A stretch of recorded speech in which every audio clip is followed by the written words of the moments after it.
ننګرهار کې د هندواڼو حاصلات رسېدلي او کروندګر د خپلو فصلونو په راټولولو بوخت دي. د ننګرهار کانال اړوند بټي ولسوالۍ دریم فارم چې تر نورو شنه او حاصلخیزه سیمه بلل کېږي، د سیمه کې هم د بېلابېلو میوو او سبزیجاتو ترڅنګ د هندواڼو حاصلات رسېدلي. د دریم فارم امیر وای دغه فارم چې پراخې کرنیزې ځمکې لري، هر کال د هندواڼو، خټکیو، مالټو او نورو کرنیزو محصولاتو ښه حاصل ورکوي. هغه په موږ کې ستروس دي او زیتون دي او دا رقم کرنیزې ځمکې دي چې په هغه کې هندواڼې، خټکي، سبزیجات او غنم دا په دې باندې په عموم کې شته. خو په پرتله د نورو کلو الحمدلله په حاصلاتو کې که هندواڼه کې، که خټکۍ کې، که سبزیجاتو کې هغه ډېر زیاتوالی شته. نو د دې له دغه څه له حاصلاتو څخه الحمدلله موږ او ټول شرکتونه راضي دي چې په پوره پیمانه باندې هر څه سم دي.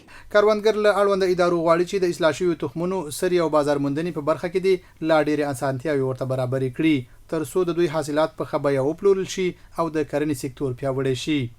الحمدلله بس هر کال یې راوړو، دا درې څلور کاله کېږي چې خپل یې کرو راوړو، په کرې هم راوړو، د جلابات لم راځي، د کابل لم راځي، د سرخود لم راځي، د کامې لم راځي، د ډېرو ولسوالیو له خلک راځي اخلي. د هندواڼو حاصلاتو په رسېدو سره د سیمې لسګونه کورنیو ته د کار او عاید زمینه برابره شوې.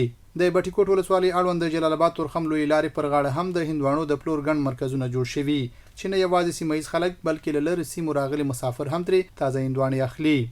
ډېر خوشحاله یم، کاروبار ښه شی دی، هر ځوان ور سړی کولی شي چې کاروبار وکړي، کاروبار ښه شی دی.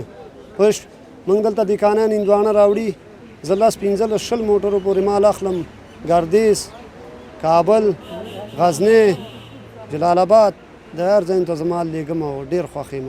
د کرنې برخې مسؤلین وایي ننګرهار د تود اقلیم او حاصلخیزو ځمکو له امله د هندواڼو د حاصل لپاره مناسب ولایت دی او هر کال په بېلابېلو ولسوالیو په ځانګړي ډول بټي کوټ، مومندرې، لالپورې او ګوشتې ولسوالیو کې د هندواڼو پراخ پالیزونه کرل کېږي.